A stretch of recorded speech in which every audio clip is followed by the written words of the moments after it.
Hi guys, in this tutorial I'm going to talk to you about creating your first HTML file. So I'm going to come over here on my desktop, then create a new folder. Allow me to call this folder webs. You can call this folder whatever you want, but for me I'm going to call it webs. Remember, in the previous tutorial you have seen how to download and install Atom text editor, but if you don't have a Atom text editor, you can use whatever text editor that you have, except Microsoft Word processors. Avoid to use those word processors. Use any text editor like a Notepad or Sublime Text, or you can use Visual Studio, or find the best possible text editor that you can find that you can use, but don't use those Microsoft Office processors, because they are not developed for you creating website, or it is not a good idea to to create your HTML document using those Microsoft processors. So I'm going to open up my Atom text editor. And then, as you can see, I'm going to open a webs folder by coming here on the file option, and then open this folder. I will select this folder which is located on my desktop, which is webs. Open up this folder, then come on it, then right click new file. I'm going to call this file as index.html.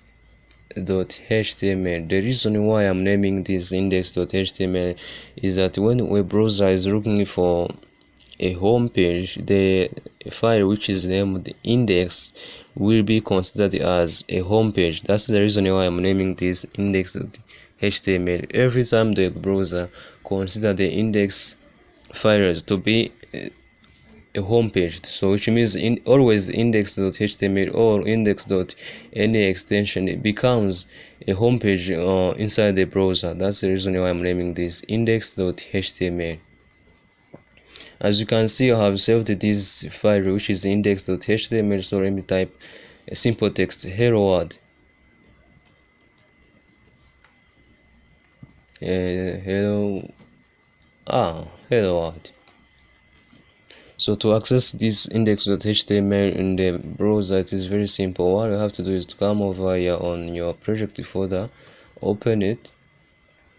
As you can see, index.html yafashe logo ya web browser uri gukoresha muri machine yawe. Ifata logo ya web browser ukoresha muri machine yawe. Ikoreraho double click right yifungura. Urabona ko hello world yayisiza rwose, yaje. Ariko nubwo yaje muri HTML, HTML it's a markup language.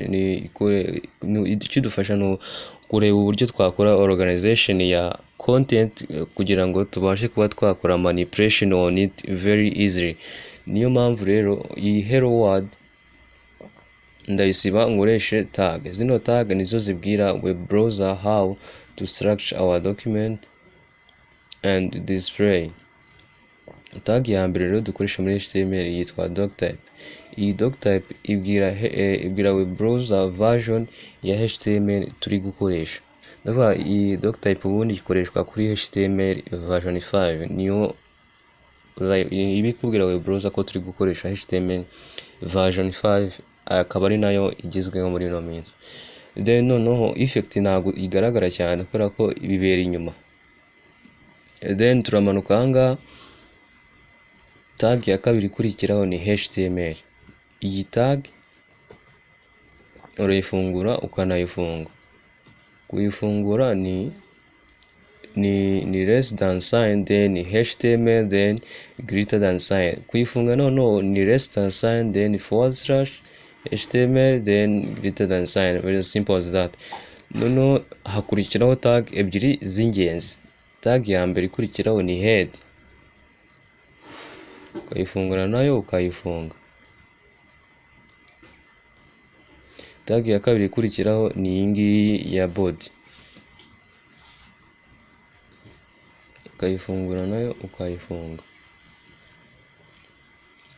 Then noneho muri head hajyamo content nkeya ugereranyije no muri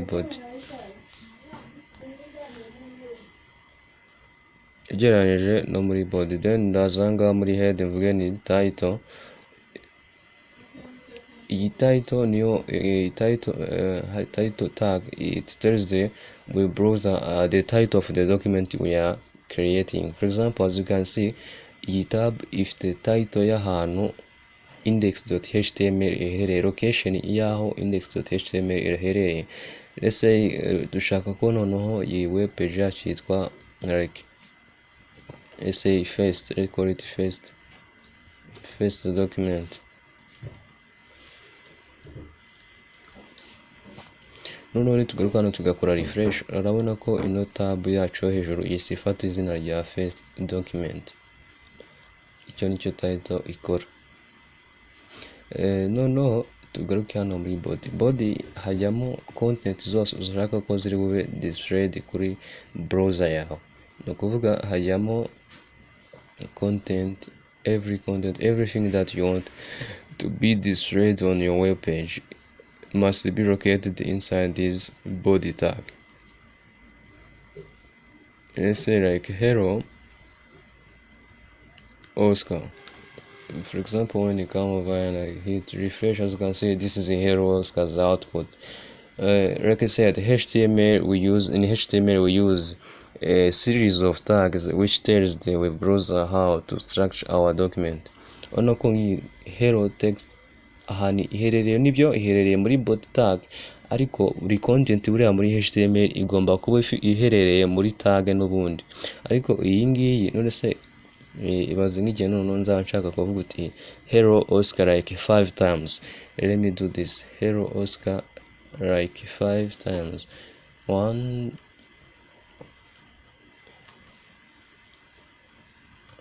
urabona ko hello Oscar zabaye displayed next to each other. Ariko muri text editor yanjye urabona ko hano harimo espace. Ushobora kuvuga uti se kuki espace itari kuza? Nyine espace ariko ntabwo iri kuza. Ni ukuvuga muri HTML muri text editor yawe espace yose washyiramo hagati y'ijambo n'irindi ntabwo iyo espace ikunda kubarwa cyane. Impamvu aha ngaha itari bubarwe ni uko zino hello Oscar zose zitari muri tag. Vuba buri content yose ugomba kuba uri muri tag yayo. Iyi body yagenewe containinga izindi tag ziba zisigaye, which is the reason why I'm gonna come over here then use another tag which is called paragraph.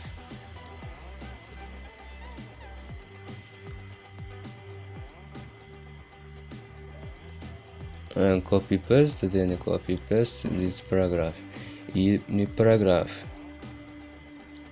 Urabona ko noneho ya magambo aba displayed next to each other, mu gihe mbere bitabaga displayed next to each other kubera ko ziriya hello Oscar zitabaga ziri mu matag bitandukanye. Ni ukuvuga tag defines the structure of your document. So I'll see you in the next tutorial where we will be continuing to see how different basic of HTML tags. So for now you have to